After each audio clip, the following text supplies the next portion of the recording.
3, 4, que la idea es que sea con más conversación posible.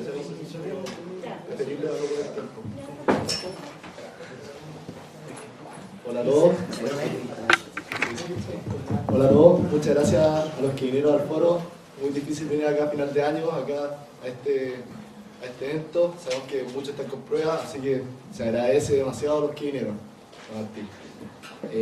Después vamos ahora a explicar un poco de qué es la estructura del foro. Vamos a partir con una introducción de 5 minutos de parte de los dos invitados. Luego van a venir 3 preguntas preparadas por el centro de alumnos y después viene ronda de preguntas de ustedes mismos. Vamos a partir leyendo un poco la biografía de los dos panelistas. Vamos a partir allá por nuestra derecha. Andrés Vicente Sanfuentes es un economista, académico, consultor e investigador y miembro del directorio del CED, Centro de Estudios del Desarrollo. Estudió Ingeniería Comercial en la Universidad de Chile y posteriormente alcanzó un Master of Arts en el Departamento de Economía de la Universidad de Chicago. En 2010 ingresó por decisión de la presidenta Michelle Bachelet al directorio de Codelco Chile, al comenzar a ser aplicable. Desde el 1 de marzo, la ley 20.392 que redefinió el gobierno corporativo de la firma. Dejó el puesto el 11 de mayo de 2010. En cuanto al tema de las pensiones, ha presidido diversas investigaciones sobre el tema y expuso en la Comisión Asesora del Presidencial sobre el Sistema Nacional. Sobre María Cifuentes, acá a nuestra izquierda, a mi izquierda, perdón. Es economista y finalizó un magíster en Economía de la Pontificia Universidad Católica de Chile. Luego se desempeñó como profesora investigadora en la Universidad de los Andes. También trabajó como economista del Banco de Chile y como subdirectora del Programa Interamericano de Macroeconomía Aplicado del Instituto de Economía de la Universidad Católica. Se integró al programa económico del Centro de Estudio Libertad y Desarrollo en septiembre del 2010. Reconocida también por sus columnas y comentarios publicados en Twitter. Actualmente es columnista en diarios como La Tercera, El Mostrador y en El Mercurio, donde ha escrito sobre la AFP con títulos como La AFP en las víctimas de moda, ¿es la AFP actual una solución? Y los 5 mitos sobre la AFP estatal. ¿Es posible hoy en Chile? Démosle un aplauso a los dos.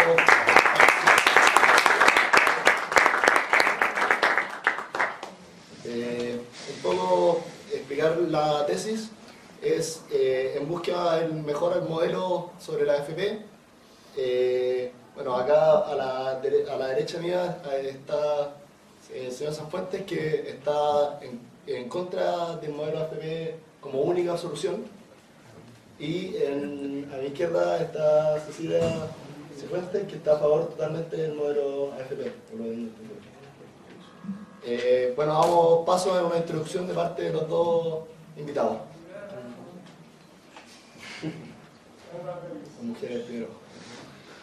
Bueno, muchas gracias por estar aquí, muchas gracias al Centro de Alumnos del Verbo Divino por este tipo de iniciativas que me parece excelente. Yo lo comentaba, que me habían invitado a un foro sobre AFP en el Colegio Verbo Divino y la verdad que me decían que increíble que ya se estén preocupando ese tema, y esto yo creo que aquí está la forma de resolver el problema previsional, que la verdad que desde que ustedes son jóvenes se empiecen a preocupar de lo que va a ser el futuro. Bueno, yo ciñéndome al título de Buscando el mejor modelo de pensiones, hay que decir que el problema de las pensiones es un problema que en la actualidad no solo tiene Chile. Nosotros tenemos en este minuto un problema de bajas pensiones, eso es un hecho, no se puede desconocer. Pero la verdad es que esto también se está dando en el resto del mundo y se está dando en forma muy significativa en los países desarrollados.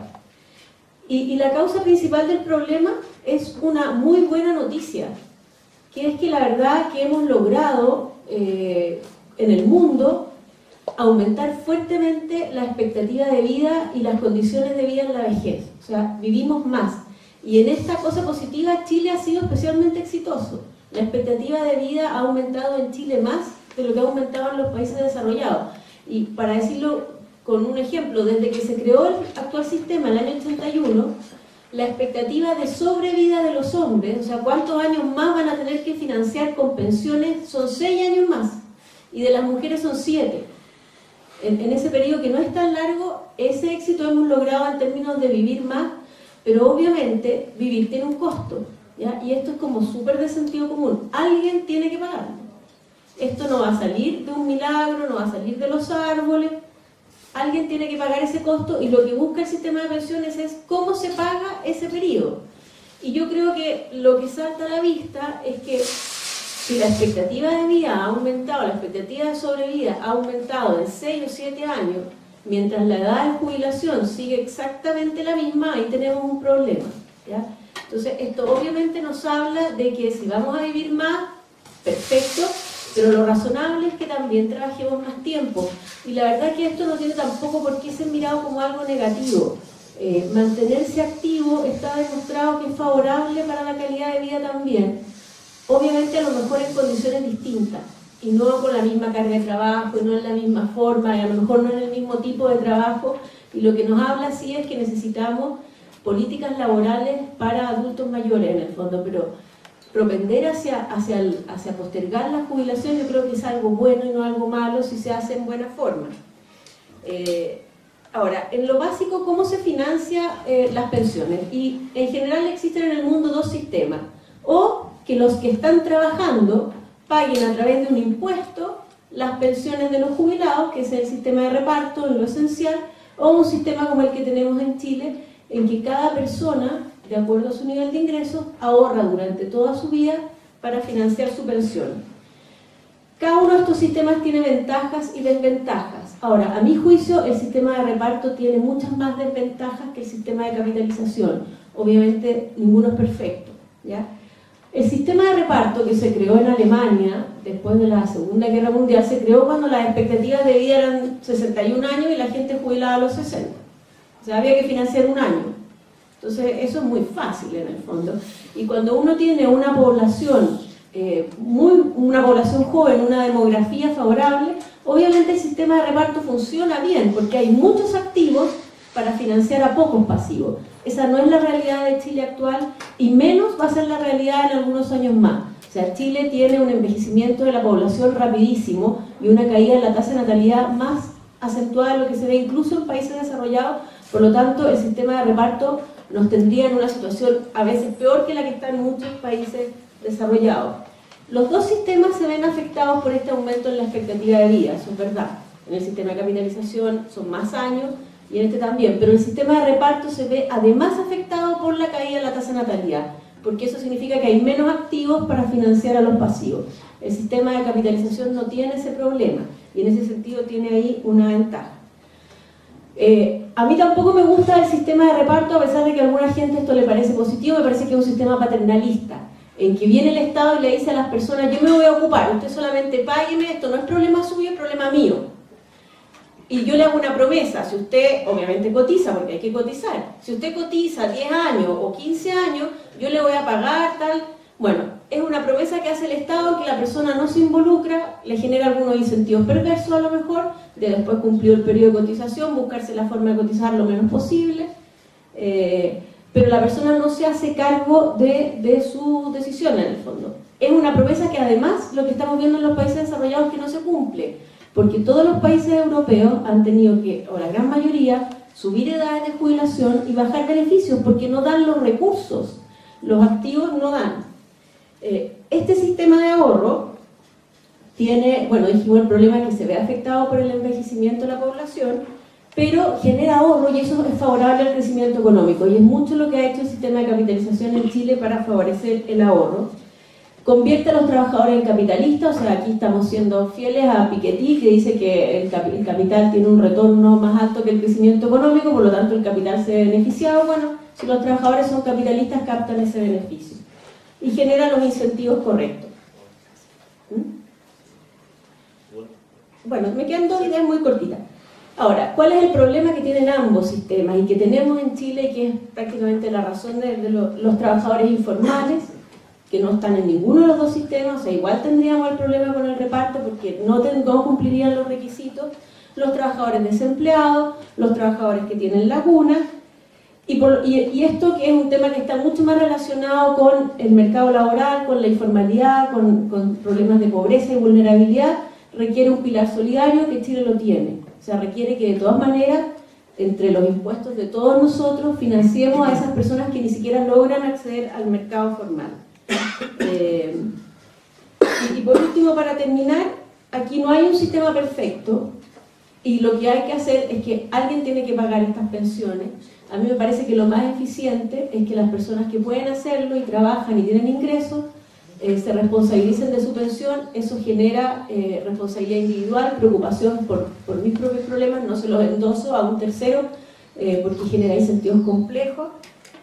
Y sí, lo que es evidente que necesita un sistema de capitalización, y en eso ha habido una falla, necesita trabajadores informados, necesita trabajadores que sepan cómo van a financiar su jubilación, cómo van a vivir, y por eso yo aplaudo tanto que ustedes estén preocupados de esto, porque mientras antes se empiecen a preocupar, mientras antes cotizan, obviamente mejor va a ser la vida en el periodo que ya nos generemos ingresos.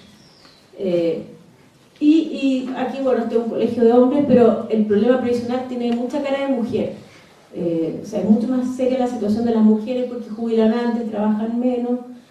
Y aquí sí también otro perfeccionamiento que se requiere es en temas de trabajo femenino, para resolver los problemas que tenemos.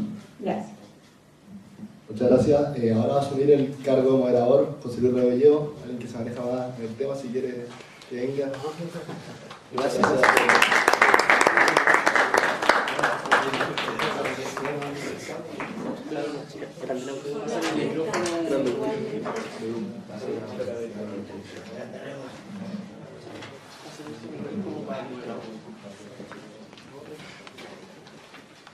Bien, don Andrés entonces tiene un minuto para hacer su presentación y luego vamos a la ronda de consulta. ¿Sus minutos?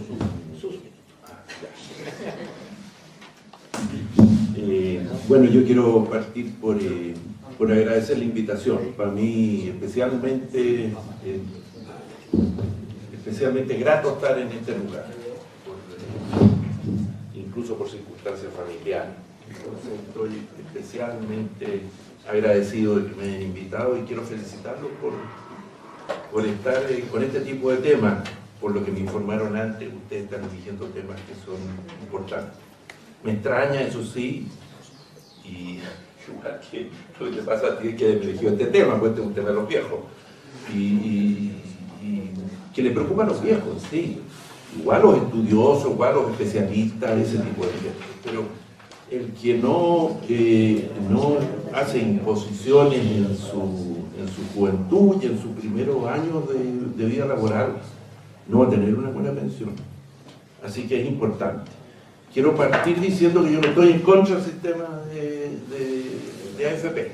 Eso es claro, por varias razones, que sería largo explicar. Pero una de ellas es porque el sistema de AFP está validado en este país. Yo creo que tiene muchas fallas y serias fallas, pero está ya validado. Y fue validado, entre otras cosas, con la primera reforma de la previsión que se hizo en el gobierno de la presidenta Bachelet y que se reafirmó la existencia de las AFP y del sistema de capitalización individual. Entonces partamos por... y quiero señalar de que el sistema previsional en Chile es particularmente complejo, porque es una mezcla de varios sistemas, dentro de los cuales también existe el sistema de reparto.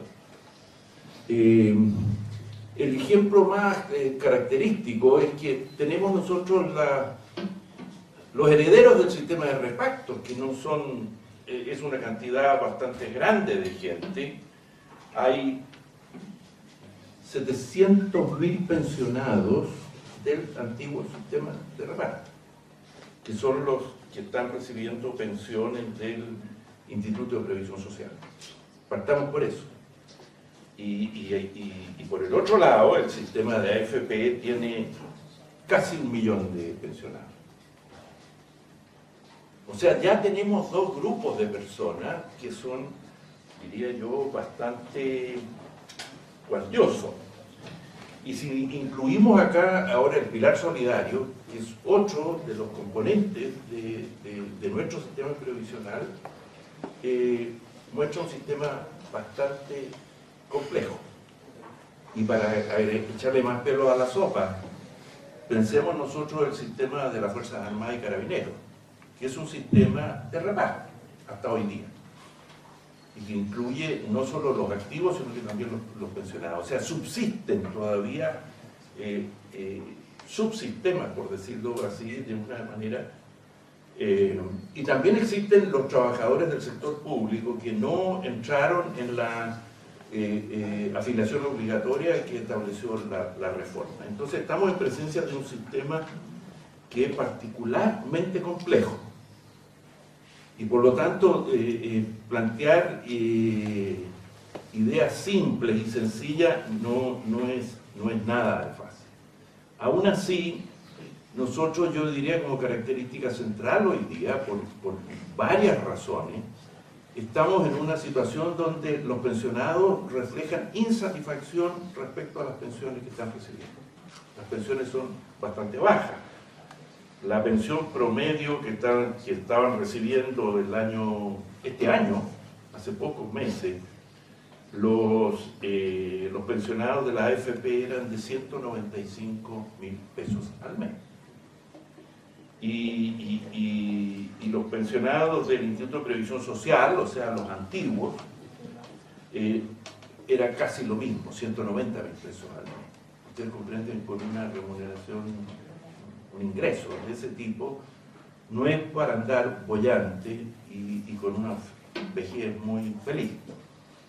Ahora, eso es consecuencia obviamente de la enorme desigualdad de ingresos y de condiciones de vida y que caracteriza este país.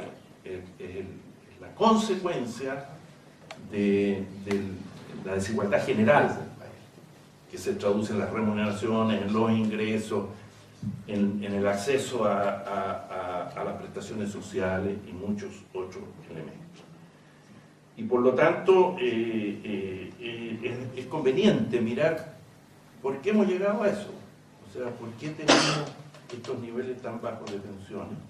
Piensen ustedes que se suponía que las personas que iban a jubilar iban a recibir aproximadamente el 70% de las últimas remuneraciones que habían tenido, que iban a tener como en los últimos años de vida laboral. Y resulta que el promedio de remuneración es varias veces eso. O sea, ese es uno de los motivos de la satisfacción, de expectativas que había que no se cumplieron. Y no se cumplieron por muchas razones que después podemos analizarlas cuando ustedes empiecen a hacer preguntas inteligentes. Se agradece. Hay varios temas acá que yo escuchaba cuando venía llegando. Me llamó la atención de los trabajadores capitalistas. ¿Cómo podemos entender ese tema? Trabajador capitalista, porque vi cara España entre mi alumno, entre paréntesis, aquí tiene una audiencia de muchachos que ya han tenido un año en microeconomía, manejan el tema de la desigualdad, han tenido los electivos, se manejan estos temas. Entonces, cuando decimos un trabajador capitalista, pero ¿podría ser capitalista un trabajador que a la vuelta de 30 o más años de trabajo tiene una pensión de 195.000? ¿Cómo se explica eso? ¿De dónde surge el concepto? Ya, me parece súper buena la pregunta. Bueno, respecto a esa cifra de promedio, hay que decir que está un poco distorsionada la baja. Yo reconozco que las pensiones son bajas, pero esa cifra está distorsionada, porque en la reforma del 2008 se creó lo que se llama el bono por hijo, y que permitió que mujeres que a lo mejor nunca en su vida habían cotizado, con que cotizaran un mes, pudieran acceder a pensión, ¿ya? Entonces cotizaban un mes, les agregaban el bono por hijo y de ahí se calculaba una pensión que obviamente con un mes de cotización puede ser 800 pesos, y a eso se le suma el bono por hijo, que no está incluido ahí. El bono por hijo tampoco es mucho más. Entonces está un poco distorsionado el promedio, pero con aparte de esa corrección, efectivamente son bajas. Efectivamente esa tasa de reemplazo no se da, este 70%, porque la verdad que ese 70% se da cuando la persona cotizó durante toda su vida laboral, y efectivamente se da, o sea, para las personas que efectivamente que jubilaron y cotizaron durante toda su vida laboral, y que además tuvieron una remuneración más o menos estable a lo largo del tiempo. Pero lo que ha pasado en Chile es que los últimos años, o sea, no los últimos, en realidad los últimos 30 años, la situación ha sido tan favorable que las remuneraciones a lo largo del tiempo han subido mucho, lo cual es muy positivo. Pero el ahorro de la persona se constituyó a lo mejor cuando empezó a ganar el sueldo mínimo y terminó ganando 800.000 pesos. Y la jubilación se va a calcular por el promedio de lo que ganó en la vida. Entonces ese mismo éxito a veces distorsiona también el tema de la tasa de reemplazo. O sea, hay muchas razones, y hay más todavía razones para explicar por qué están siendo bajas las pensiones. Pero la principal es que efectivamente la gente no cotiza o cotizó por el mínimo, y es súper usual en Chile la situación de que la nana de la casa que oiga, cotíceme por el mínimo porque así tengo bono A en FONASA, y una serie de situaciones que después nos damos cuenta que nos castigaron a nosotros mismos en el fondo. Ahora, ¿por qué trabajadores capitalistas? Porque eso es el fondo de pensiones, y aquí hay muchas mentiras de repente que se dicen. O sea, yo he escuchado decir a la Camila Vallejo que las administradoras se quedan con los fondos de pensiones. La administradora es una institución legal, yo no soy abogado, pero tiene una institucionalidad legal completamente separada del fondo de pensiones. El fondo de pensiones es de cada trabajador, nadie lo toca, es de él, es de su RUT, y la administradora no saca de ahí ni un peso, solo lo administra y lo maneja, y la verdad que lo ha manejado bien porque los retornos han sido altos en promedio durante el sistema. Ese trabajador es dueño de ese fondo. ¿Qué es lo que es ese fondo? Acciones, bonos, papeles soberanos, instrumentos de renta, instrumentos de capital. O sea, el trabajador es dueño de activos de capital. El trabajador es capitalista porque tiene capital. Por eso es un sistema de capitalización individual. Todas las personas que cotizan en Chile tienen acciones de Endesa, acciones a través de su fondo de pensiones, y es de ellos, no es de la administradora.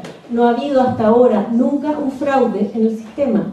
Nunca la administradora ha tocado un peso. Han quebrado administradoras sin que al fondo le pase nada. El fondo pasa a otra administradora, los dueños de la administradora quiebran y pierden su propio capital. No tocan a la AFP. Obviamente cuando los mercados de capitales han tenido situaciones de crisis, el fondo ha caído, pero no porque la AFP haya sacado la plata en el fondo, sino porque fue unas decisiones de inversión que terminaron siendo poco rentables. Eso es para explicar un poco qué es lo que es esta idea de trabajadores capitalistas. Sí, estando consciente de la mirada en términos de acciones, bonos soberanos, activos de capital por parte de un trabajador, como que me cuesta entender el sentido de aquello cuando alguien tiene una pensión tan precarizada, porque sabemos en concreto cuánto es hoy día el trabajador con contrato, que realmente está cotizando en el sistema. ¿Tiene usted un porcentaje actualizado? Porque hay un sector importantísimo que no tiene contrato. Sí. Más o menos. Bueno, hay como tres temas que están dando vuelta. El primero es el tema de las causas de por qué las pensiones son tan bajas. Bueno, la primera razón es la que expuso la María Cecilia, o sea, un asunto muy simple. Han cambiado sustancialmente las variables demográficas. Hoy día la gente vive más años y por lo tanto, si vive más años, tiene que financiar más años de pensión con el mismo fondo. Y en segundo lugar, ha habido un rechazo al ingreso a la cotización. Por ejemplo, el hecho de la masificación de la educación superior hace que la gente no entre a trabajar a los 18 años, sino que entra a trabajar a los 22, 23 o lo que sea. Esa es una de las razones. Bueno, desde el punto de vista demográfico hay varios asuntos que se podrían mencionar. Pero hay otro asunto que es importante, que es dos asuntos. Primero de todo, la evasión. La evasión existente hoy día en Chile, hay estimaciones, no hay una cifra exacta, pero se estima en torno a 900.000 personas que estando en edad de cotizar, no lo hacen. Y no lo hacen básicamente por los acuerdos que hay entre empleadores y trabajadores de decir, mire, no coticemos y nos repartimos, el ejemplo que tú acabas de decir es uno de ellos muy claro, y repartamos no la diferencia, entonces en vez de cotizarnos, vamos a repartirnos eso. Y por lo tanto, pan para hoy y hambre para mañana. Y el segundo es muchos empresarios que se roban las pensiones, las descuentan de los trabajadores y después no las incorporan al sistema, a la AFP. Eso es robo, es un delito, pero no se persigue ni hay incentivos suficientes como para reducir significativamente. Yo diría que este es uno de las fallas más serias que tiene el sistema actual. Y lo otro que es muy importante son los nónimos, o sea, las personas que no estudian ni trabajan y que por lo tanto no tienen cotizaciones que después las pueden usar como pensión. Y después está el tema de las lagunas previsionales. Las lagunas que existen, o sea, las lagunas previsionales son periodos desde que empieza a cotizarse o a ser un imponente hasta que se retira, en las cuales no hace cotizaciones y por lo tanto no acumula fondos en sus AFP. Y esta situación es clara, también es una masa enorme de gente. También hay estimaciones en torno a 800.000 personas, básicamente jóvenes y mujeres, que no... Hay algunas previsionales por enfermedad, hay algunas previsionales porque alguien que es un trabajador independiente no hizo, le fue mal en el negocio, o está urgido porque tiene pocas ventas, lo que sea. Entonces también son personas que tienen lagunas previsionales muy serias. Yo diría que el caso de los NONI y el caso de las evasiones es uno de los temas más importantes para explicar, aparte de los factores demográficos, el por qué tenemos tan bajos niveles de pensión. Perdón, y un pequeño alcance respecto a los trabajadores capitalistas. Esto de los trabajadores capitalistas, una cosa es hablar de que tenemos un sistema de capitalización individual, que mis fondos se van capitalizando y van ganando a través del tiempo. Es un sistema capitalista. A decir que los trabajadores son capitalistas, eso suena un poco a broma, porque la esencia del sistema capitalista es que el dueño del capital es el que gestiona su capital. Y resulta que acá los capitales de los imponentes están en una AFP, por ejemplo, y él no tiene arte ni parte en qué es lo que está haciendo la AFP con efectivamente con su fondo. Incluso se llega a tal extremo que las AFP tienen en su poder, tienen en sus manos el poder de ir a las juntas de accionistas de las sociedades anónimas en las cuales han comprado acciones y nombrar los directores, que es una de las modificaciones que se podría hacer de manera de que ese poder, porque los fondos son de los trabajadores, no son de las administradoras. Si los fondos son de los trabajadores, que haya una entidad independiente y no el que le está administrando los fondos, que sea el que tenga el poder de elegir estos directores. Y es cierto lo que tú señalas respecto a este asunto del bono por hijo, que se transformó en una chacota, algo que iba a ser un aporte muy importante, y ponían un mes y con eso sacaba el bono, pero eso rige especialmente, afecta a los promedios que uno saca en los pilares solidarios. Ahí es donde está concentrado el tema. Está metido en el promedio porque la AFP es la que la AFP tiene que pescar esta cotización de un mes y dividirla por la expectativa de vida, entonces eso va a 300 pesos. Claro. Efectivamente, pero básicamente afecta sobre todo a lo que es el pilar solidario, porque las condiciones que existen para acceder al bono, a este famoso bono por hijo, tampoco son una chacota. no son una cuestión de que sea tomar y llevar. O sea, hay que cumplir ciertas condiciones que deslizan al pilar solidario en buena medida esta medida, que yo creo que fue un fracaso total. Sin duda que el tema de la FP surge en un momento histórico bien determinado de país, donde no hay mayor posibilidad de discusión ni menos de debatir este tema, como es la posibilidad que tuvimos ahora último con la reforma tributaria.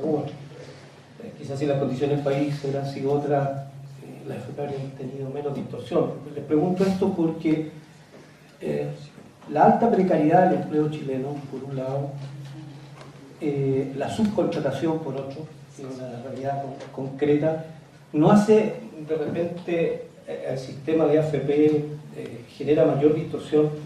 Me recuerdo haber escuchado, no sé si Arthur, que en ese momento dijo que el problema de que las pensiones eran bajas no era por el tema de la demografía, sino que porque los sueldos eran bajos.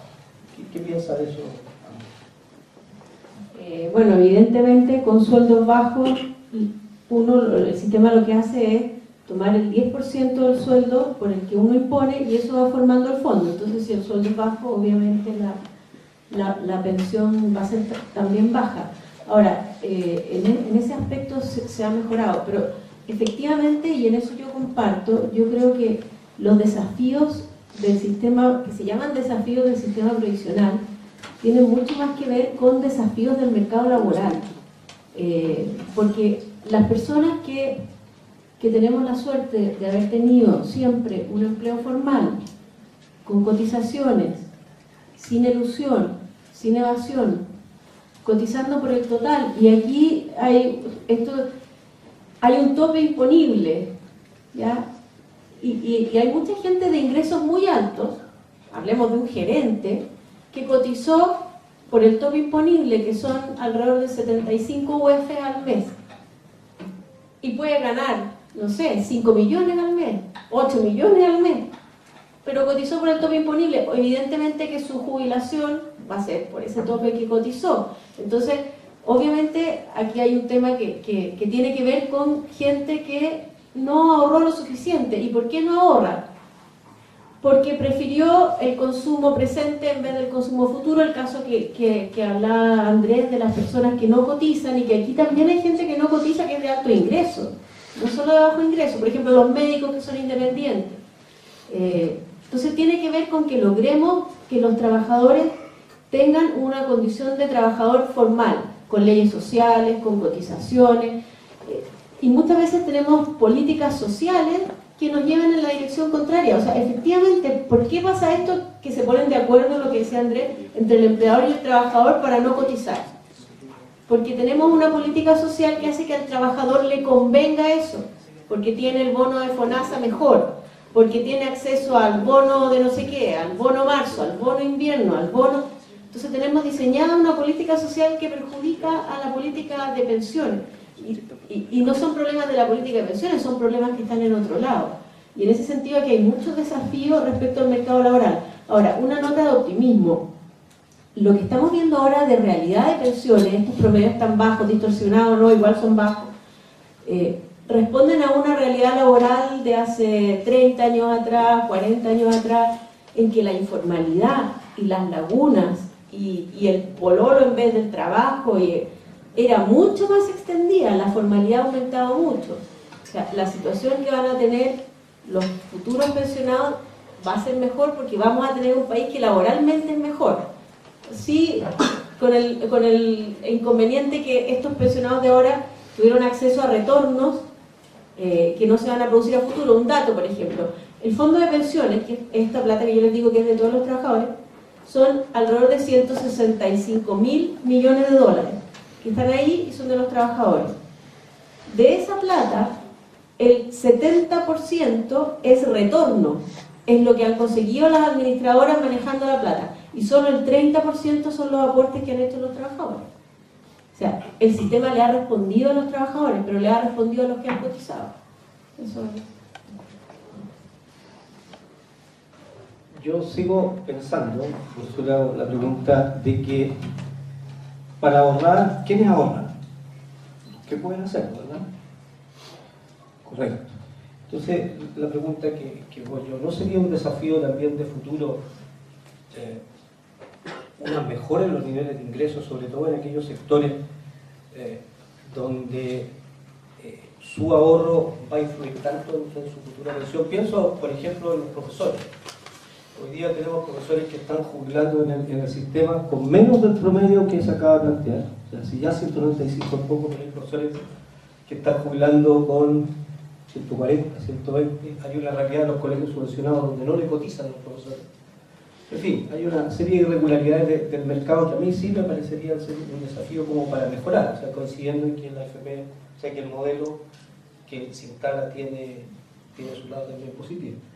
No sé, ¿qué opinan de eso para después dar un margen de preguntas para que vayan preparando sus consultas? Bueno, es enteramente cierto que obviamente el sistema de pensiones, los resultados del sistema de pensiones dependen básicamente del mercado laboral. Es muy importante. Y una de las acusaciones justamente que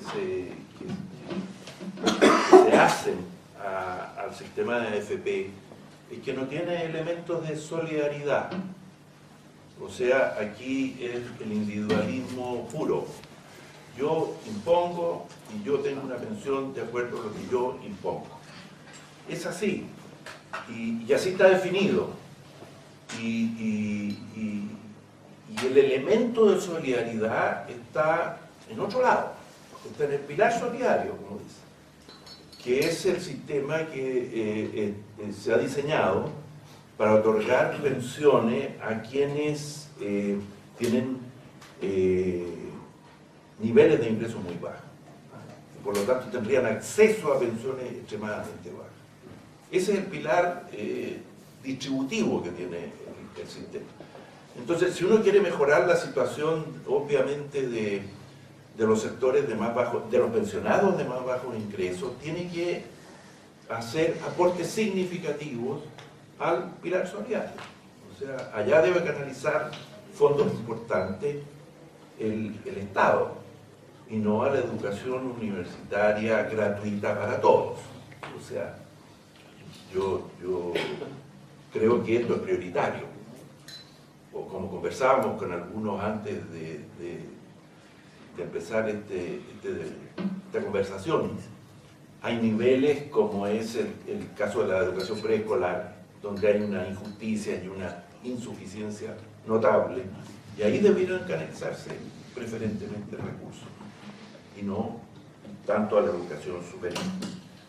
Ahora, uno de los problemas más serios que tenemos es de los trabajadores independientes, porque resulta que hay una masa enorme de trabajadores compuesta por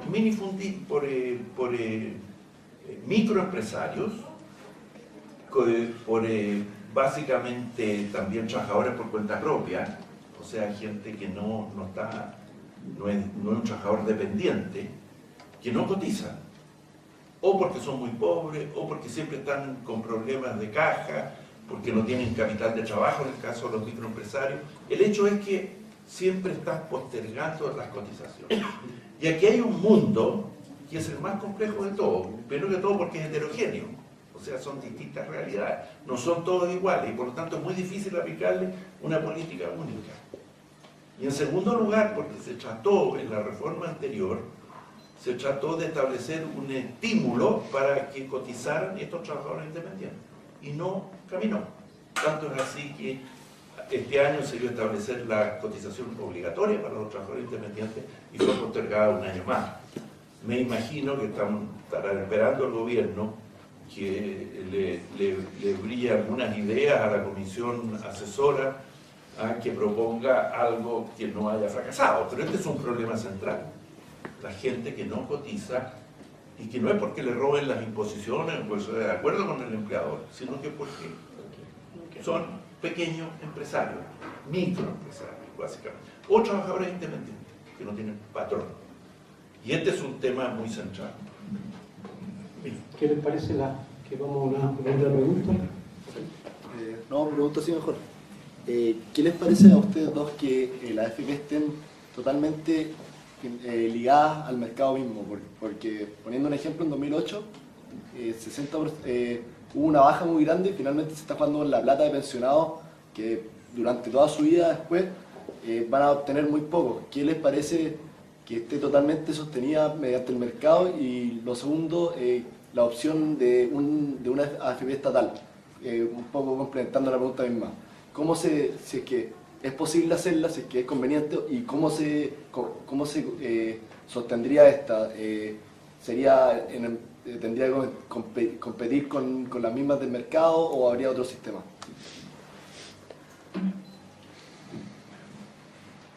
Bueno, efectivamente lo que tú planteas es un tema que lamentablemente no tiene una solución para nada simple.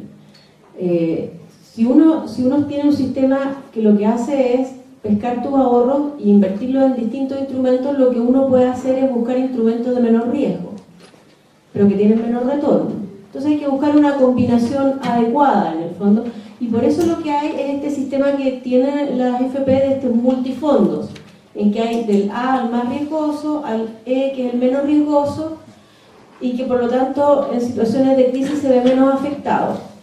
Lo que pasa es que es imposible evitar ese tipo de situaciones. Ahora, el sistema de reparto también tiene riesgos, porque cuando hay una crisis muy fuerte, un sistema de reparto que se financia a través de impuestos, la recaudación cae y entramos en un déficit fiscal y eso también genera problemas. Entonces lo que hay que buscar aquí es una combinación adecuada de riesgo y retorno y fijarse también en la edad del trabajador. O sea, y de hecho aquí la ley lo determina. Una persona después de los 50 años, a no ser que lo manifieste, no puede estar en el fondo A. La cambian automáticamente a un fondo menos riesgoso. Y yo creo que en esto efectivamente falta información. Falta información por parte de los trabajadores, que sepan qué riesgos están asumiendo, qué es lo que les conviene de acuerdo a su edad, pero la verdad es que la posibilidad de pérdidas de capital es la esencia de lo que es una inversión.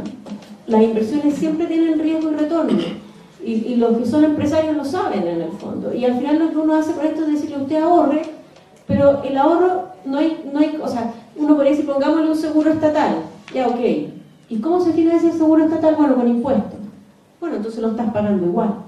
Entonces aquí hay como un tema que no tiene una solución mágica y que sí se puede minimizar a través de decisiones de riesgo-retorno.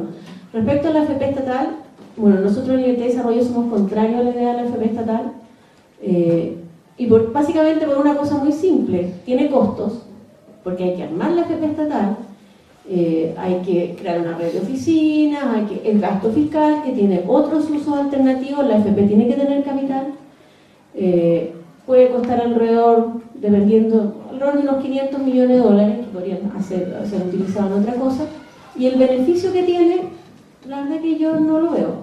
La AFP estatal no va a tener mayor retorno porque tiene los mismos instrumentos a los que optar, no va a tener menor riesgo, no veo cuál es el beneficio que le puede, y sí veo un riesgo, porque dado este problema de desinformación gigantesco que hay respecto al sistema, que es un dato, y eso es un problema, y es un problema serio, el 80% de los trabajadores no sabe cuánto de su sueldo le descuentan para ir a la AFP, no sabe qué comisión paga.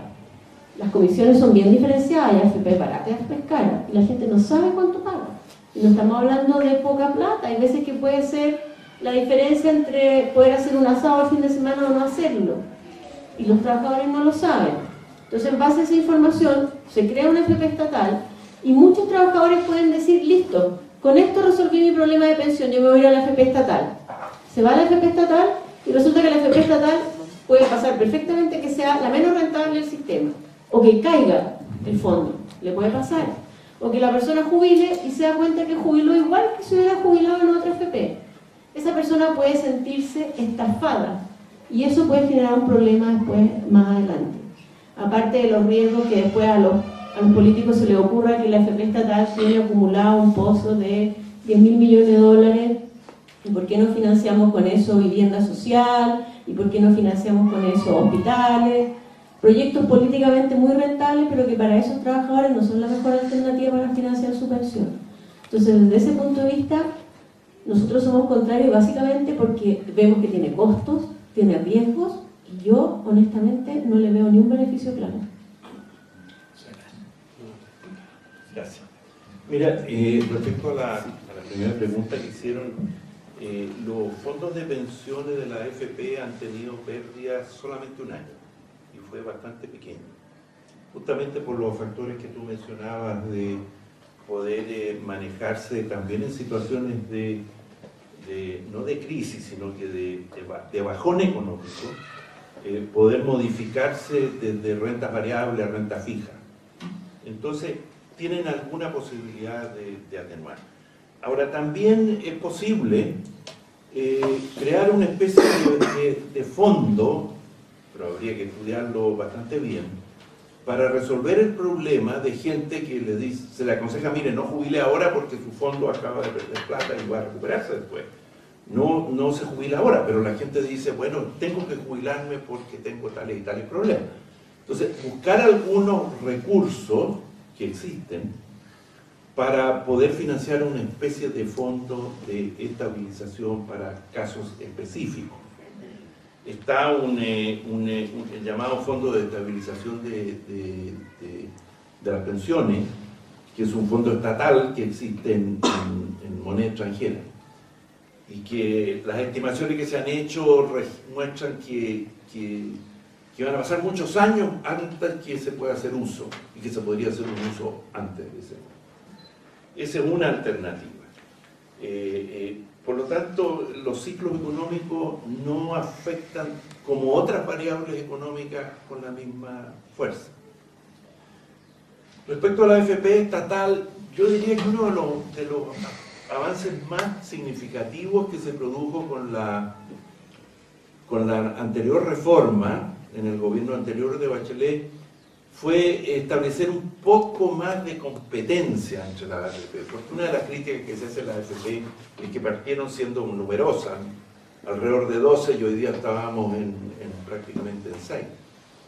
Entonces se diseñó y se implementó un sistema por medio del cual se licitan carteras de los nuevos imponentes, y eso permitiría, y habría permitido, y de hecho sucedió así, una mayor competencia. Entonces, ¿qué es lo que hay hoy día? Es el incentivo a que haya más competencia entre las administradoras de fondos de pensión, que están restringidas, tienen muchas restricciones. Y una de las alternativas es que distintas entidades financieras también puedan participar en este mercado, de crear AFP. Entre ellas tendría que ser una AFP estatal. Yo creo que el objetivo de una AFP estatal son dos. Uno, el primero de ellos, es aumentar la competencia. No cabe duda, yo no veo por qué una AFP estatal va a perder plata cuando las demás ganan. Para mí eso es parte de los misterios, no de la creación, obviamente, sino que de este mundo terrenal. Y lo otro es, básicamente, yo tengo la impresión que una AFP estatal tiende a aumentar la cobertura y la confianza de muchas personas que estarían dispuestas a cotizar en una AFP estatal. Bueno, la mejor demostración es la cuenta RUT del Banco del Estado. ¿Por qué tiene una enorme cantidad de cuentas? Porque la gente tiene confianza en el Banco del Estado. Esa es la razón básica. Uno tiene confianza en el resto de los bancos. Tanta confianza. Entonces, ese puede ser un elemento importante. Y obviamente no va a resolver los problemas del sistema de AFP. Va a introducir o introduciría una leve mayor competencia en el mercado. No creo que vaya más allá de eso. Los trabajadores hoy en día que trabajan con el cuerpo, es decir, hacen trabajo físico, tienen un mayor desgaste y terminan jubilando también los más jóvenes. En cambio, los que tienen un trabajo de oficina tienen un menor desgaste y jubilan más viejos. Además, los que trabajan en oficina tienen un mayor sueldo que los que trabajan en puestos físicos. Basado en eso, estamos diciendo que la gente que trabaja con el cuerpo trabaja hasta más joven y le pagan menos. ¿Por qué de alguna forma no se podría hacer un sistema de fondo común en el cual las pensiones sean repartidas de igual a tantos trabajadores que hayan trabajado por más tiempo y con un trabajo menos arduo físicamente que a las otras personas, como un fondo común que termine con pensiones más o menos igualitarias para todos los ciudadanos de nuestro país? Mira, a ver, hay leyes especiales para las personas que hacen trabajo muy pesado en términos de la jubilación que tiene y en términos de los beneficios que puede, y en eso a lo mejor uno puede avanzar en algunos puntos. Yo efectivamente pienso que también hace falta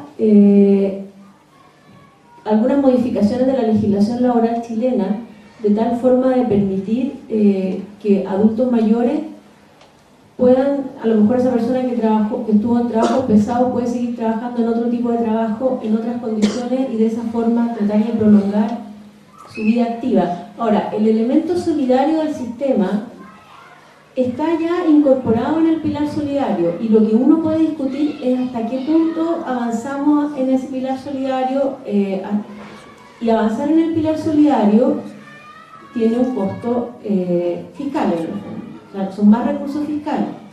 Aquí hay una restricción, obviamente. Entonces, subimos más los impuestos para financiar, porque al final es eso. O sea, el punto va a eso. La persona de altos ingresos, cuando jubila con una jubilación alta y sigue pagando impuestos a la renta, entonces. Y ahí ya está contribuyendo a la solidaridad de todo este sistema de políticas, del rol subsidiario del Estado. Las tasas de impuestos a la renta en Chile son bien progresivas. Uno podría estudiar, bueno, me gusta más progresividad. Bueno, discutámoslo. Pero en lo que tenemos ahora, las personas de altos ingresos pagan un 40% de impuestos. O sea, el 40% de lo que ganan después de un tramo va a financiar los objetivos sociales que la sociedad definió como deseables. Yo estoy de acuerdo con Andrés que el objetivo de la tercera edad, de la gente vulnerable de la tercera edad, es prioritario. Más que la educación superior gratuita para todos. Entonces, esto es parte de las cosas que tenemos que discutir, de cómo destinamos, ahora que el gobierno va a recaudar más ingresos por la reforma tributaria, tenemos que definir cómo lo gastamos. Está dentro del programa de gobierno mejorar el pilar solidario, es un objetivo que por lo menos yo en lo personal me parece un objetivo razonable. Yo trataría de generar algunos incentivos ahí, generar algunas situaciones tal cual como está, que pueden parecer injustas para los trabajadores, pero me parece que es un objetivo deseable. Ahora, no alcanza para todo, y al parecer lo que se está viendo es que las prioridades de este gobierno están por otro lado. Entonces aquí hay un tema de prioridades al final. A mí me parece que esta es una prioridad importante. Efectivamente, para avanzar en lo que tú dices, no me parece que tenga que ser a través de una ley que definimos que todas las pensiones van a ser de 500.000 pesos, porque lo que va a hacer la persona de alto ingreso es buscar la forma de tener todos sus ingresos en negro, cotizar por lo menos que pueda y ahorrar afuera para después tener la jubilación que es de acuerdo a lo que ganó durante su vida. O sea, estas reglas que tú dices, no, todo igual. Entonces yo digo, no, si es que a mí me van a obligar a cotizar 500.000 pesos al mes y después mi pensión va a ser esos mismos 500.000 pesos al mes, yo busco la forma de no cotizar los 500.000 pesos al mes, y eso es comportamiento humano natural. Entonces, lo razonable es verlo a través de esta política social, solidaria, que se financia con los impuestos de la gente que más gana. Gracias. Yo estoy enteramente de acuerdo que la diferencia entre el desgaste de un trabajador que hace trabajo pesado o trabajadora, porque hoy día ya estamos progresando en igualdad entre ambos sexos, y ya uno ve a mujeres que manejan los camiones de alta minería y que se desbarrancan por los cerros igual que los hombres. Yo creo que es un problema básicamente laboral, de la legislación laboral, más que un tema de pensión. Ahora, yo no sé cuál es el fondo de la pregunta, porque tú cuando hiciste la pregunta me miraste a mí, como diciendo, sigue trabajando y tienes edad como para estar jubilado, quiere decir que has tenido un poco de desgaste físico, has hecho trabajo duro. Entonces, lo asumo. Me parece una manera inteligente de plantearlo. Muchas gracias. Vamos a una última pregunta ya porque estamos en la hora, me parece, ¿no? Sí, eso no sé. Sí, yo quería hacer algo que dijo Cecilia más al principio, diciendo que encontraba muy bueno que se alargara el tiempo activo de las personas, pero aumentando este tiempo activo se ven menos puestos de trabajo, lo que puede perjudicar al recambio, que al final del día eso nos va a afectar a nosotros, aunque se siga estudiando. Pero al final del día también serían los mismos papás que pueden estar jubilados a la edad que tendrían que mantenerlo. Se da en Europa que hay muchos problemas con el recambio y además se está aumentando el tiempo de trabajo, entonces no sé cuál podría ser ahí una solución. Bueno, cuando uno tiene un mercado laboral en que la entrada y la salida es relativamente fácil, ese problema no se debería producir. Y la verdad que lo que tenemos en Chile y lo que vamos a ver en unos años más es que nos va a faltar mano de obra, no va a sobrar. Y lo que pasó, por ejemplo, en los últimos 4 años en que hubo un crecimiento muy alto y mucha creación de puestos de trabajo, este récord del 1.000.000 de empleos que efectivamente se cumplió, y si uno se va a, bueno, ¿y a qué segmentos etarios llegaron esos empleos? Llegaron mucho a adultos mayores, porque no había gente en el mercado. O sea, teníamos falta de mano de obra. Y eso es maravilloso en el fondo. O sea, yo creo que lo mejor que le puede pasar a los trabajadores es ser escasos. Porque cuando son escasos suben sus remuneraciones, les mejoran las condiciones. Y eso se dio. Y yo no veo ninguna incompatibilidad. O sea, en Chile lo que vamos a tener es el problema inverso. Que es tan baja la tasa de natalidad en Chile. En Chile la tasa de natalidad está cayendo por debajo del promedio de los países desarrollados. Y ahí tenemos un problema serio hacia adelante. O sea, lo que va a hacer es que va a faltar mano de obra y va a ser bueno que la legislación laboral permita que los adultos mayores sigan trabajando y además que yo lo veo como un gran aporte, no solo para ellos en lo personal, por ingreso y todo, sino que también para el mercado. O sea, hay gente que va a estar con mucha experiencia. Para mí es súper positivo y de hecho, no sé, me tocó ir a una charla que hasta el día de hoy me dejó marcando ocupado, que se la recomiendo que estudien el tema. Es una investigación que hizo una universidad americana acerca de ciertos países del mundo, que les llamó las Blue Zones, donde la gente vive más y mejor. Y trató de determinar a través de un modelo econométrico cuáles son las condiciones que permiten que en esas partes del mundo, que en Chile no había ninguna, son ciudades chiquititas, hay una en Japón, otra en Costa Rica, estas Blue Zones. Y una de las condiciones eran varias y son súper interesantes todas, pero una era mantenerse activo como una condición de buena calidad de vida, obviamente no haciendo trabajos pesados porque físicamente no se puede, pero haciendo otro tipo de trabajo. O sea, yo soy súper pro agendas, trabajo adulto mayor, trabajo mujer, trabajo juvenil, también nos hace falta. Era muy fuerte ese problema que señalaba Andrés de estos jóvenes que no estudian ni trabajan. Ahí también necesitamos agendas laborales para ese grupo, para que puedan compatibilizar trabajo, estudio. O sea, hay mucho que hacer, pero no se preocupen qué trabajo ustedes van a tener, si que la economía sigue creciendo, obviamente. Pero va a faltar mano de obra, no va a sobrar. Yo quiero agregar un comentario. Yo soy de los partidarios de la inmigración, así que no creo que la inmigración deberíamos fomentar la inmigración y no estar rechazándola como ha sido tradicional en este país hasta hoy día.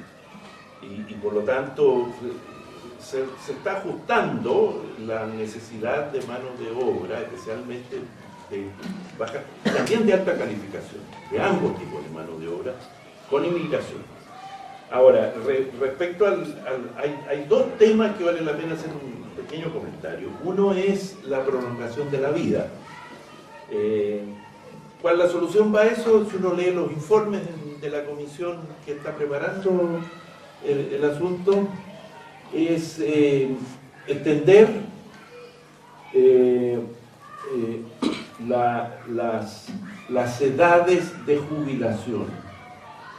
Que las edades de jubilación no sean 60 años para la mujer y 65 para los hombres. Esto tiene varios detalles, pero a grandes líneas. Extenderla, por ejemplo, a 65 años. Obviamente aquí se produce una rebeldía de género inconmensurable. ustedes podrán comprender que a pesar de que en la práctica las mujeres están pensionándose casi a la misma edad que los hombres, el hecho de que se diga que las mujeres van a perder el privilegio de pensionarse antes va a generar una pelotera notable. Es lo más impopular desde el punto de vista político proponer eso, que yo creo que tiene pocas perspectivas. Y lo mismo sucede porque otra manera de elevar las pensiones es aumentando la tasa de cotización. En vez de ser 10%, que sea 12, 13, en la medida en que el trabajador tenga que le saquen 2 o 3 puntos más de su ingreso y vaya a la cotización, también genera problemas políticos no menores. Pero si uno lee los informes, todo el suelto cuerpo estamos proponiendo este tipo de medidas, pero que son difícilmente practicables en los ambientes actuales. Bien, estaba primero ya. Sí, una pregunta al señor Cifuente, súper corto. Sanfuente. ¿Usted qué sistema prefiere? O sea, ¿preferiría reformar el sistema actual? O ¿Perdón? Si es que usted pudiera hacer, o sea, como que tuviera poder absoluto sobre el sistema de pensiones, ¿preferiría reformar el actual o hacer uno nuevo, tal vez ocupar el sistema de reparto? Es que yo creo que se está ilustrando un sistema de reparto que es impracticable. O sea, desmontar el sistema de reparto anterior, el año 81, que fue donde hubo la reforma, llevamos ¿cuántos años ya? Y todavía no logramos desmontarlo. El sistema de reparto está funcionando, por ejemplo, todavía en las Fuerzas Armadas. ¿Yo qué es lo que haría? Eliminar el sistema de reparto en las Fuerzas Armadas, porque cambió el mundo militar, cambiaron la tecnología, cambió la estructura, se modernizaron las Fuerzas Armadas. Hoy día las Fuerzas Armadas, los trabajadores de Fuerzas Armadas no tienen que ir a regar el jardín y a comprarle el pan a la familia cuando los pensionan, sino que pueden seguir trabajando. Entonces, obviamente ahí puede que la reforma que haya que hacer es diferente de esta situación simple que algunos han planteado de capitalización individual versus sistema de reparto. Yo creo que al actual sistema que tiene elementos de capitalización individual y elementos de reparto, hay que hacerle modificaciones profundas, pero sobre la base que tenemos que mantener ambos sistemas funcionando, porque modificarlos a esta altura implican costos bastante gigantescos, costos fiscales muy grandes. ¿Cómo financia usted un sistema de reparto en el cual los pensionados tienen que entrar nueva gente? ¿Quiénes entran al sistema de reparto? ¿Los que hoy día están en el sistema de FP? Porque hay algunos que han planteado eso. Entonces, ¿qué sucede con los que tienen 65 años de edad? ¿Le va a pescar los fondos y el Estado se va a hacer cargo de eso? ¿O le va a mantener los fondos?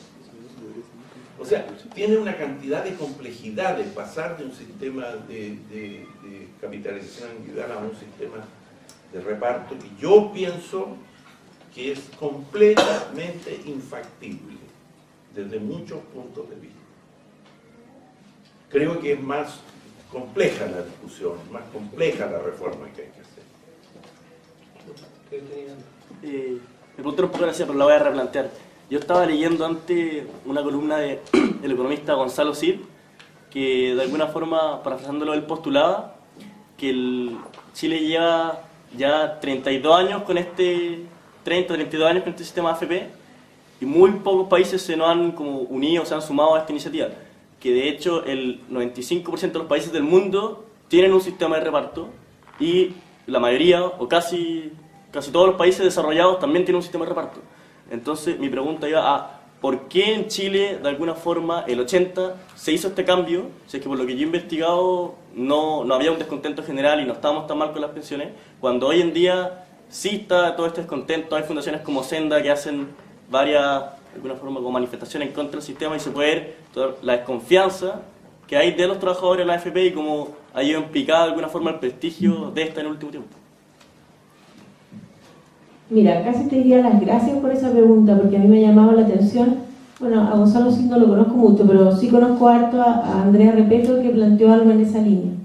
Y me llama la atención que ese punto se plantee, porque un economista sabe perfectamente que cambiar de un sistema de reparto a un sistema de capitalización exige un esfuerzo fiscal tan gigantesco que ningún país desarrollado actualmente está en condiciones de hacerlo. Y lo voy a explicar por qué. Y Chile lo hizo. Hicimos ese esfuerzo. ¿Por qué? Porque cuando tú tienes un sistema de reparto, lo que tú tienes es que los trabajadores están pagando las pensiones. Y tú pasas a tener un sistema de capitalización y le dices a los trabajadores, usted ya no paga pensiones, usted ahorra para su fondo futuro. ¿Y quién paga las pensiones? ¿Quién las paga? Si los trabajadores ahora empiezan a ahorrar para ellos mismos, en el fondo. El Estado. Entonces, esto tiene un costo fiscal altísimo, el cambio de sistema. No hay ningún país desarrollado, de los países europeos ahora, que tienen este sistema de reparto, que esté en condiciones de pagar ese costo. Lo que más quisieran es tener ahora un sistema como el nuestro, pero no pueden hacer el cambio. Estados Unidos no puede. Todos estos países tienen déficits fiscales muy altos. Japón tiene un déficit fiscal cercano al 8% del producto. Los países europeos cercanos al 5%. ¿Cómo se cambian de sistema? Entonces, a mí me llama la atención que economistas serios usen ese argumento, porque ellos saben perfectamente que es un argumento que cuando uno conoce la realidad no resiste ningún minuto de análisis en el fondo. No se pueden cambiar. Hay varios países de América Latina que no tenían todavía montado un gran sistema de reparto y han podido hacerlo. No tenían, y esos países han copiado el sistema chileno. Pepe Piñera se la pasa dando charlas en Estados Unidos, todo, y de a poco, en la medida que puedan, han ido creando sistemas privados, porque se dan cuenta que con la demografía del mundo actual, en ningún país es viable un sistema de reparto ahora.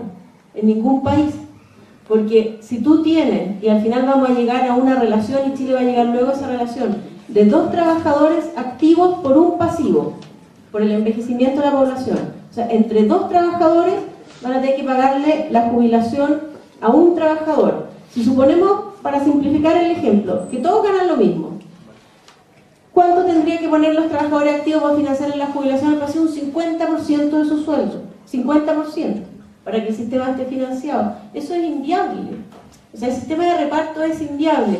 No me da el tiempo a explicar por qué Senda puede hacer sus cálculos, pero lo que hace Senda es de un populismo. Porque igual como cuesta terriblemente cambiarse de un reparto a capitalización, cambiarse de la capitalización al reparto hay una forma tremendamente populista de hacerlo.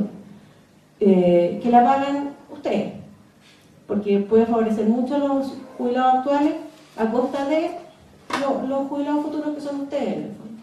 Entonces, y el problema es que esa propuesta de Senda, los cálculos que estamos haciendo nos dicen que arregla las pensiones como por 10 años. Y es riesgoso, porque quiere decirle un político, ¿quiere solucionar este problema por 10 años? Me parece estupendo. Y se puede solucionar, pero ¿quién paga el costo? Los jubilados de 10 o 15 o 20 años más. O sea, el sistema de reparto con esta demografía no es viable en ninguna parte. Mira, nosotros pasamos efectivamente el año 81 de un sistema de reparto a un sistema de capitalización, y básicamente a un costo gigantesco, que tú lo has señalado. ¿Por qué? Porque se tuvo que seguir pagando las pensiones y todos los ingresos que tenía el sistema iban a la AFP. Entonces se acumulaban fondos en la AFP, pero el Estado tenía que seguir pagando las pensiones de los que se quedaron en el sistema antiguo. Y esa reversión habría que hacer. Pero ¿por qué cambió el sistema? Porque estaba quebrado el sistema antiguo. El sistema de reparto del año 81 estaba fundido. ¿Por qué? Por varias razones. No es una la razón. Primero que todo porque habían distintas cajas de previsión. O sea, así como existen distintas AFP, en esa época habían distintas cajas de previsión. Cada una regida por leyes distintas. Y la competencia era a nivel político, por lo tanto. Todas las cajas que tenían, unas tenían a los obreros del país, otras tenían a los empleados, otras tenían a los empleados bancarios, otros a los empleados públicos, etcétera, etcétera.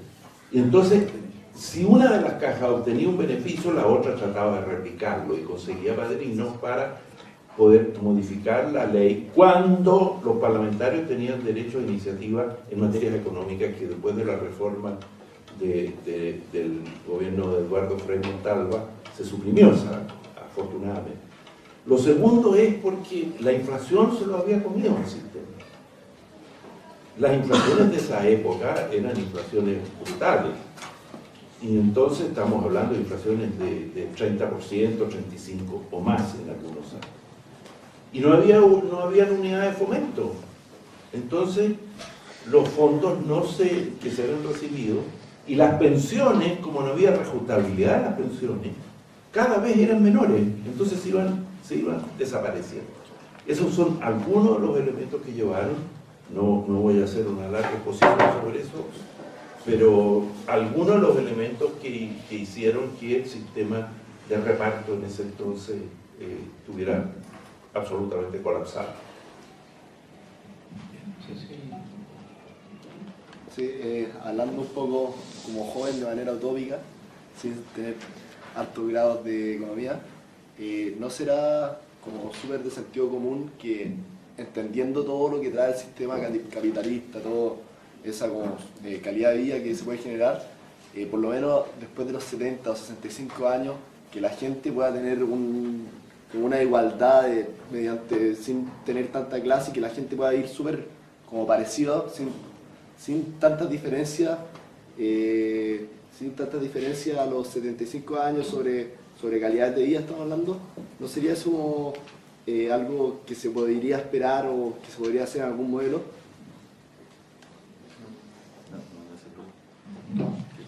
Desde los sueños. Bueno, efectivamente, y esto lo muestran las encuestas, hay una preferencia que es bien curioso, porque la gente se manifiesta en general a favor de esa situación de igualdad, pero después apenas trata de diferenciarse, en lo personal, en el fondo. Entonces, yo lo veo, efectivamente, uno no quisiera que hubiera, como que molesta las diferencias, pero, y en eso yo creo que la política fiscal tiene un rol importante en ayudar a la gente que no logra por sus propios medios tener condiciones de vida dignas, en el fondo. Pero me parece que esa aspiración tuya, que me parece válida, es de alguna forma bastante irrealizable, porque la gente va a tratar de diferenciarse, todos tratamos. O sea, aquí ustedes estudian para sacarse un 7 en el fondo, no espero, o para sacarse buena nota. Y no es porque digan yo quiero ser el mejor, sino que yo quiero hacer lo mejor que pueda, ¿ya? Yo quiero lograr lo mejor que pueda. Y el mejor ejemplo de este tema de la igualdad, hay un experimento que siempre se comenta a un profesor que le dijo a sus alumnos: bueno, dado que en realidad todos queremos la igualdad, vamos a hacer una cosa, la nota va a ser el promedio. O sea, todos van a tener el promedio de la prueba, vamos a corregir individualmente, pero después la nota va a ser el promedio del curso. ¿Qué creen ustedes que pasó con el esfuerzo? Después de varios, o sea, a lo mejor la primera prueba estudiaron lo mismo, uno se sacó un 7, pero después la nota fue un 4,5. Y así, hasta que finalmente lo que pasó con el esfuerzo es que el esfuerzo cayó. O sea, y eso es algo que se da. Y los países que tienen estos sistemas que tratan de tener mayor igualdad, pagan el costo de menor esfuerzo, ¿ya?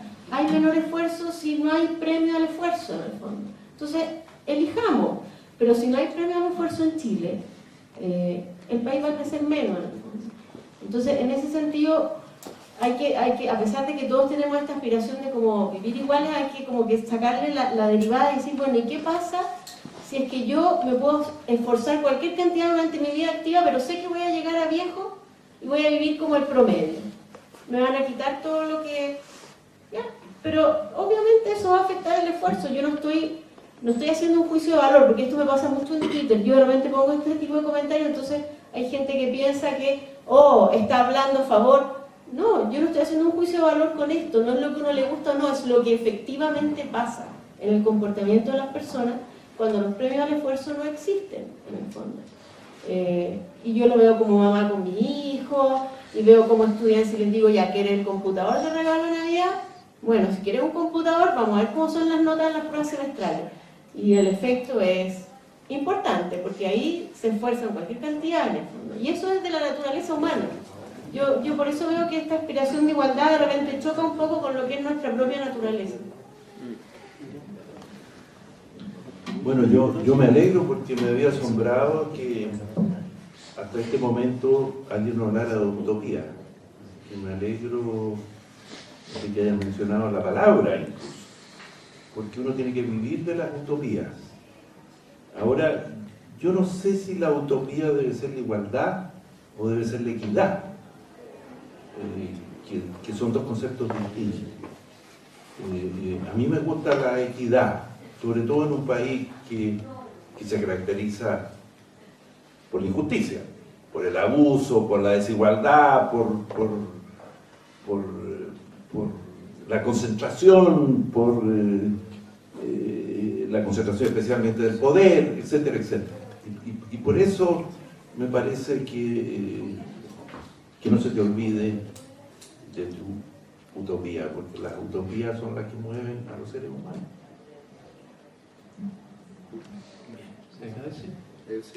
¿Alguien más? Volviendo al tema un poco de la AFP, ¿no funcionaría una sola AFP que sea estatal? La competencia perfecciona. O sea, yo creo en la competencia. Yo creo que es mejor que haya más de una. Porque cuando tú no tienes con quién compararte, no vas a poder saber si la AFP estatal lo hace bien o mal. Y en general las empresas públicas tienen algunos problemas de incentivo que se resuelven mejor en empresas privadas. Yo soy a favor de que haya, ojalá, las más que pueda, muchas AFP tampoco funcionan mucho por un tema de economías de escala al final, porque tienen que tener un tamaño suficiente que haga que el negocio sea bueno y eso favorece a ambos. Pero una sola no me gustaría para nada en el fondo, porque la experiencia ya indica que cuando no tengo con quién compararme, cuando no hay benchmark para decir si lo estoy haciendo bien o mal, los resultados pueden ser negativos.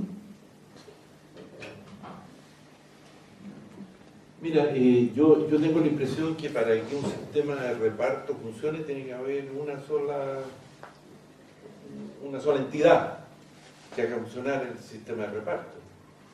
Ahora, eso tiene los problemas que hemos conversado. Pero lo que tú estás señalando, yo lo veo en un sistema de reparto solamente. Bien, no sé si una última cosa, estamos en tiempo. Que bueno, aprovechando que ambos son economistas, no sé si nos podrían dar como, para irnos contentos a nuestras casas y más o menos conformes con el sistema de AFP que tenemos, nos va a servir para el futuro, algún dato como que compare de alguna forma cómo estamos jubilando hoy día a los chilenos en comparación con antes, con el sistema de reparto, o el sistema de los chilenos de hoy día con otros países del mundo que tienen un sistema de reparto, como para de alguna forma validar que realmente lo de ahora es el mejor sistema posible que tenemos. Yo no creo que es el mejor sistema posible, yo creo que hay que hacerle algunos cambios. O sea, yo creo que se puede hacer perfeccionamiento, a dar incentivos para que la gente ahorre voluntariamente, informar mejor, que haya más competencia. A mí me llama la atención, en serio, que haya una diferencia bastante grande entre las comisiones que cobran la AFP. Esto es como que hubiera varios supermercados y en uno el filete estuviera a 30.000 pesos el kilo y en otro estuviera a 7.000 pesos el kilo y hubiera mucha gente comprando a 30. Eso es lo que pasa con las comisiones. O sea, hay cosas que hacer todavía. Básicamente informar más.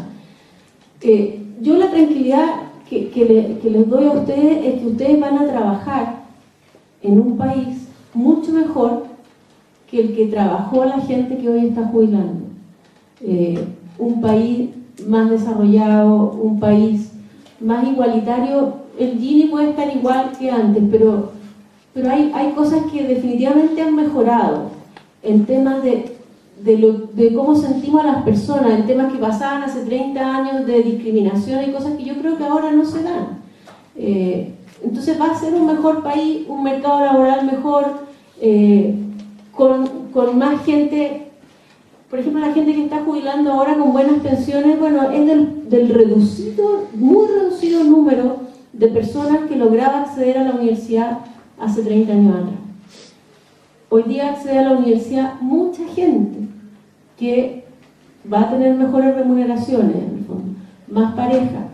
Ustedes, este mundo del que habla a veces el ministro Izaguirre a propósito de este colegio, no va a ser la realidad laboral que a ustedes les va a tocar. A ustedes les va a tocar una realidad afortunadamente menos segregada, en el fondo.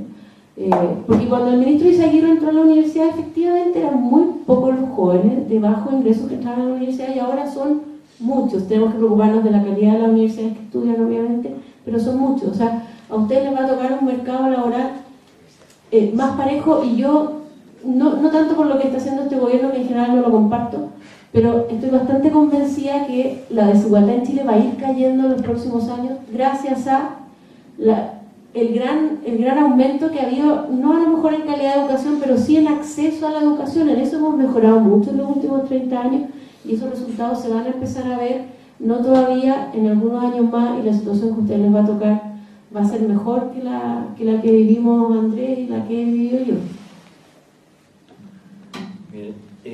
Una de las razones de por qué hay tan poca competencia entre las FP, en general en el mundo de las pensiones, es porque la gente no sabe muy bien cuál es el futuro que va a tener. Y eso es lo que permite que hayan estos elementos monopólicos en el sistema, porque si hay tan pocas, esas pocas ejercen elementos de carácter monopólico. Por ejemplo, las diferencias en las comisiones. ¿Por qué se dan estas comisiones? Porque la gente no está muy preocupada. Y porque le mandan el informe trimestral que le mandan con los fondos de pensiones, tiene más letra chica que otra cosa. Y porque ven la pensión tan en el futuro, que no es lo que más les inquieta.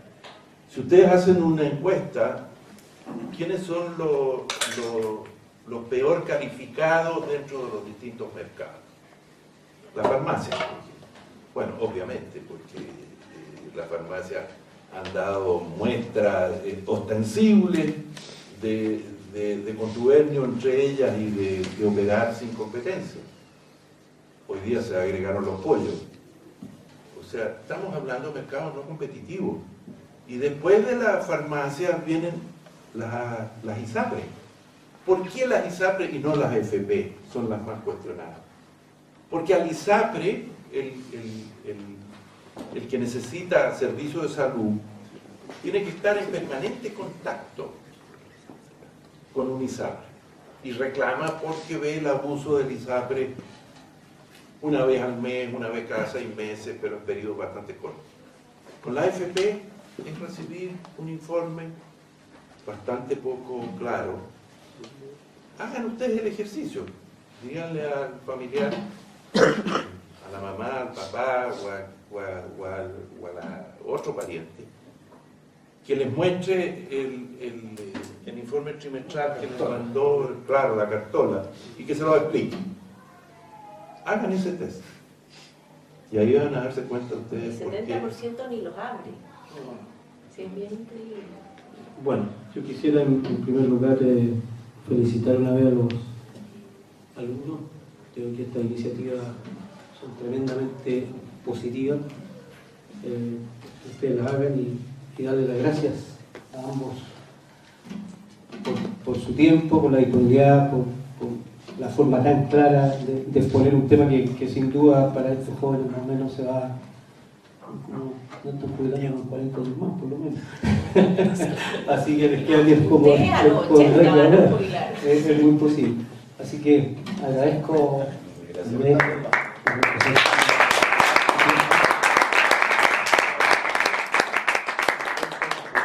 gracias a ustedes. No tengo ningún dato.